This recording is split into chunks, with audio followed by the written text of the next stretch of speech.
سر بھارتی پراکسیز کی افغانستان سے آپریٹنگ کا کیا مطلب لینا چاہیے؟ کیا افغان حکومت پاکستان کے خلاف بھارت کی مددگار ہے یا افغان حکومت کو اپنی سرزمین پر کنٹرول نہیں؟ دیکھیں بہت سارے عوامل ہیں اس میں. دیکھیں کچھ بہت سارے لوگ ایسے سمپتھائزر ہیں افغان طالبان کے اندر بھی جو کہ ان فتنہ الخوارج یا دوسرے جو دہشت گرد گروپ ہیں انہیں اپنا جہادی بھائی سمجھتے ہیں.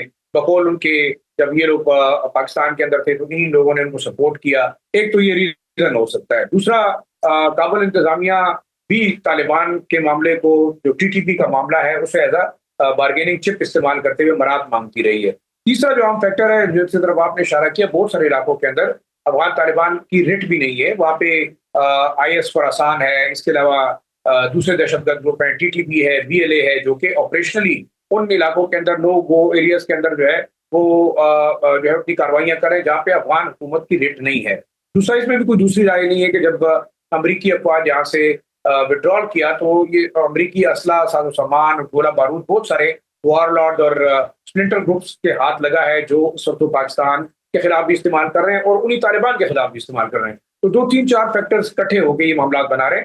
لیکن اب مجھے نظر آتا ہے کہ چین اور پاکستان کی تنبیہ کے بعد اور روس کی جانب سے سفارتی تعلقات بحال کرنے کے بعد شاید افغان طالبان اس بات کو ریئلائز کریں کہ اگر انہوں نے دنیا کے ساتھ چلنا ہے تو دہشت گردی کا خاتمہ انتہائی ضروری ہے. اچھا ظاہر شاہ صاحب, بھارتی میڈیا کا دہشت گردوں کی حمایت کرنا اور پاک فوج کے خلاف مسلسل پروپیگنڈا ناکامی کے باوجود بھارت پاکستان کو دباؤ میں رکھنے کی کوشش کر رہا ہے. کیا مقاصد ہو سکتے ہیں اس کے پیچھے؟ دیکھیں پاکستان اب میرے خیال میں شاید بھارت کے دباؤ میں آنے والا نہیں ہے, اور اس کی سب سے بڑی وجہ یہ ہے کہ ایران اور اسرائیل کی جنگ کے بعد جس طریقے سے دہشت گردوں کا اور راہ اور موساد کا نیٹ ورک جو ہے وہ ایکسپوز ہوا ہے, اس سے ایک بات واضح ہوتی ہے کہ پاکستان کے قبائلی علاقوں اور بلوچستان کے اندر جو ہے وہ باقاعدہ ایک منظم سازش کے تحت راہ اور موساد سپورٹ کر رہی ہے ان عوامل کو جو کہ پاکستانی ریاست کے خلاف لڑ رہے ہیں. بھارت کا پروپیگنڈا بھی چل رہا ہے اور اس کے ساتھ ساتھ کوورٹ جو پراکسی وار ہے وہ بھی ہے. دیکھیں چابہار کے اندر جو 150 کے قریب جاسوس پکڑے گئے, ان میں 20 کے قریب افغانی تھے, موساد کے جو اعلی کار تھے وہ تھے, اور ان کا مقصد صرف یہ نہیں تھا کہ وہ ایران کے اندر جو ہے وہ اس قسم کی کاروائیاں کریں, کیونکہ وہاں سے جو ڈاکومنٹس ملے, ایک ہارڈ ڈرائیو ملی ہے جس میں گیدون ایشا نامی ایک پروجیکٹ بلوچستان کو توڑنے کے لیے جو ہے وہ راہ اور موساد اکٹھا کام کر رہی تھی. اور اس میں بھی کوئی دوسری رائے نہیں ہے کہ راہ اور موساد کی فنڈنگ سے ہی جو پاکستان کے خلاف لڑنے والے دہشت گرد ہیں, چاہے وہ بی ایل اے ہے, بی این اے ہے یا ٹی ٹی پی ہے, وہ آپریٹ کرتے ہیں. ساتھ ساتھ ان لوگوں کی لاجسٹک سپورٹ بھی ہے, ٹیکنالوجیکل سپورٹ بھی ہے, اور پیسے کا ایک بہت بڑا نیٹ ورک ہے جو کہ کراچی سے لے کے کوئٹہ تک ان کو یہ تمام چیزیں سپلائی کرتا ہے.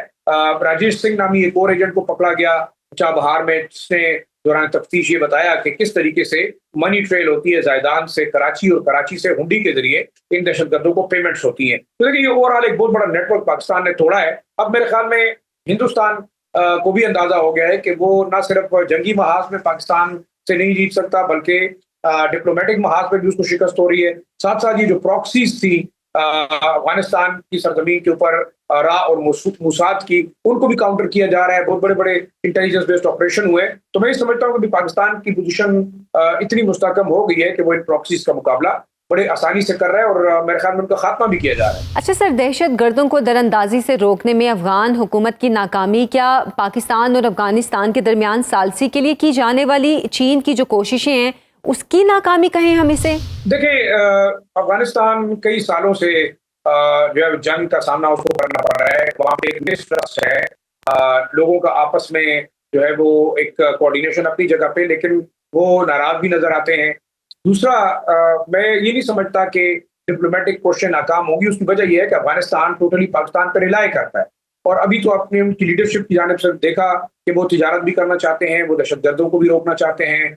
ساتھ ساتھ جس طریقے سے جو ہے انہوں نے ایشورنسز دی ہیں, اور طالبان کا جو امیر ہے افغان طالبان کے مولوی ہیبت اللہ, انہوں نے باقاعدہ ایک فتویٰ جاری کیا ہے. تو یہ تمام عوامل ہم سمجھتے ہیں کہ ایک پازیٹیو سینس میں جا رہے ہیں, اور امید کی جا سکتی ہے کہ آئندہ جو دہشت گرد ہیں پاکستان کے خلاف افغانستان کی سرزمین استعمال کر رہے ہیں ان کے خلاف افیکٹولی کارروائی بھی ہوگی. اور اگر نہیں ہوتی تو میرے خیال میں پاکستان اور چین نے بڑا واضح کر دیا ہے کہ دوسری صورت میں پاکستان خود جو ہے ان ٹھکانوں کو ٹارگٹ بھی کرے گا, اور उनसे जो है वो अपने जो कबायली इलाके हैं उनको महफूज भी बनाएगा। जाहिर शाह साहब, फोर्सेज और अवाम पर हमले बढ़ रहे हैं, क्या हालात एक बड़े फौजी ऑपरेशन का तकाजा कर रहे हैं? देखिए, मेरे ख्याल में अब वो जमाना नहीं रहा, अब इंटेलिजेंस बेस्ड ऑपरेशन जारी हैं। पेशावर जो सूबाई दारुल-हुकूमत है उसके करीब भी 2-3 दिन पहले दहशतगर्दों को मारा गया, की कमांडर्स को मारा गया। इससे पिछले 2-3 हफ्ते पहले भी यहाँ इन लोगों को टारगेट किया गया। अब हम देख रहे हैं कि शुमाली वज़ीरिस्तान के बॉर्डर के ऊपर 2-3 हमलों को नाकाम बनाया गया, 37 के करीब दहशतगर्द मारे गए। अब हम ये नहीं समझ सकते कि कोई ऐसा फिजिकल और मिलिट्री ऑपरेशन जिसमें काइनेटिकली आप फौज को मोबिलाइज करेंगे या टैंक्स को मोबिलाइज करेंगे, लेकिन हाँ जरूर अब ये सोचा जा रहा है कि जो है सर्वेलेंस को इम्प्रूव किया जाए, ड्रोन नेटवर्क को इस्तेमाल किया जाए, साथ साथ जो है वो हीट सिंकिंग और कुछ ऐसे मिसाइल्स का इस्तेमाल किया जाए जो कि इन दहशतगर्दों की पनाहगाहों को जो है वो टारगेट कर सके और उन्हें उड़ा सके। तो मेरे ख्याल में अब जो ऑपरेशन का फेज होगा बड़ा टारगेटेड होगा, इंटेलिजेंस बेस्ड होगा, क्योंकि अब हम समझते हैं कि एआई का जमाना है, इनोवेशंस ज्यादा हो रही हैं और अब जो दहशतगर्द हैं मेरे ख्याल में उनके खिलाफ कोई बहुत बड़ा फिजिकल ऑपरेशन तो विजिबली नजर नहीं आ रहा, लेकिन जो है वो इस तरीके से एयर स्ट्राइक्स हो गई या ड्रोन स्ट्राइक्स हो गई, इससे उनका जो है वो उन कैंपों को टारगेट किया जा सकता है। और ये आप मेरे ख्याल में नागुज़ीर होता जा रहा है, क्योंकि जिस तरीके से पाकिस्तानी सिक्योरिटी फोर्सेस पर हमले जारी हैं, पाकिस्तान के बंदोबस्ती इलाकों में लोगों को डराया धमकाया जा रहा है। तीर के अंदर कुछ ऐसी रिपोर्ट्स हैं कि कुछ दहशतगर्दों ने तो वहाँ पे पेट्रोलिंग करके वीडियो बना के अपलोड किए ताकि लोगों के अंदर खौफ व राज पैदा किया जा सके। लेकिन इन तमाम चीज़ों को काउंटर करने के लिए मेरे ख्याल में बाकायदा स्ट्रेटजी पाकिस्तानी सिक्योरिटी फोर्सेस को रिवाइज करनी होगी, एडमिनिस्ट्रेटिव और गवर्नेंस के मामला इंप्रूव करने होंगे, और जो स्पेस दहशतगर्द पुअर गवर्नेंस की वजह से ले रहे हैं उसको जो है वो फिल करना होगा, और साथ साथ इन इलाकों के अंदर डेवलपमेंट के काम भी करने होंगे ताकि दहशतगर्द जो है वो मकामी आबादी को एक्सप्लॉइट ना कर सके। अच्छा सर, बलूचिस्तान और केपी में दहशतगर्द हमलों में 2 असिस्टेंट कमिश्नर शहीद हो चुके हैं। शदीद बेअमनी वाले इलाकों में सरकारी अफसरों को निशाना बनाने का क्या मकसद है? देखिए, मेरे ख्याल में सरकारी मुलाजमीन को निशाना बनाने का एक सबसे बड़ा मकसद है कि खौफ व हिरास फैलाया जाए, एडमिनिस्ट्रेटिव रिट तोड़ी जाए, दुनिया को ये मैसेज दिया जाए कि पाकिस्तान की जो एडमिनिस्ट्रेटिव अथॉरिटी है वो यहाँ पे उनकी रिट नहीं है। कभी एक रोड पे खड़े होकर लोगों को चेक करना, उनके शनाख्ती कार्ड देखना, फिर पहाड़ों की तरफ गायब हो जाना, हमला करके जो है वो हिट एंड रन पॉलिसी के तहत फिर छुप जाना।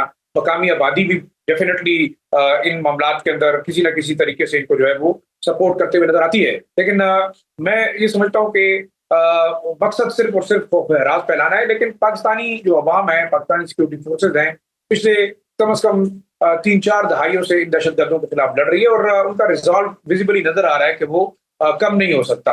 हाँ, अवाम के अंदर बेचैनी जरूर होती है, कारोबार मुतासिर होते हैं, लोगों के अंदर खौफ आता है। उसके लिए मेरे ख्याल में हमें बड़ा इफेक्टिवली देखना होगा कि एडमिनिस्ट्रेटिव सेटअप मजबूत किया जाए, खासतौर पर जो कबायली हमारे NMDs हैं, न्यूली मर्ज डिस्ट्रिक्ट्स हैं, उनके अंदर पुलिस के निज़ाम को बेहतर करना होगा, CTD के निज़ाम को बेहतर करना होगा, और साथ साथ एडमिनिस्ट्रेटिवली सिक्योरिटी फोर्सेस को टारगेट बेस्ड ऑपरेशन भी करने होंगे ताकि अवाम का जो एतमाद है वो बहाल हो। क्योंकि दूसरी सूरत में मेरे ख्याल में अगर इस तरीके से हमले होते हैं तो लोगों में खौफ हिरास पैदा होता है, सरकारी मशीनरी को जब टारगेट किया जाता है तो उससे मजीद इनाकी फैलती है। तो इस तमाम मामलात को देखने के लिए काइनेटिक ऑपरेशन के साथ साथ जो है बाकायदा एडमिनिस्ट्रेटिव और गवर्नेंस के जो इश्यूज हैं उन्हें बेहतर बनाया जाना जो है वो इंतहाई जरूरी है। सही सर, आपसे अब ये जानना चाहूंगी कि क्या खैबर पख्तूनख्वा के सियासी हालात भी सूबे में अमन व अमान की सूरत हाल खराब करने का सबब हैं? देखिए, मेरे ख्याल में मल्टीपल इशूज हैं। ये बेशक इस पर कोई दूसरी राय नहीं है कि तहरीक इंसाफ की हुकूमत ज्यादा अपने बानी चेयरमैन और पार्टी के अफेयर्स की वजह से परेशान है। कुछ फेडरल गवर्नमेंट का प्रेशर है कि शायद खैबर पख्तूनख्वा में हुकूमत में तब्दीली लाई जा रही है।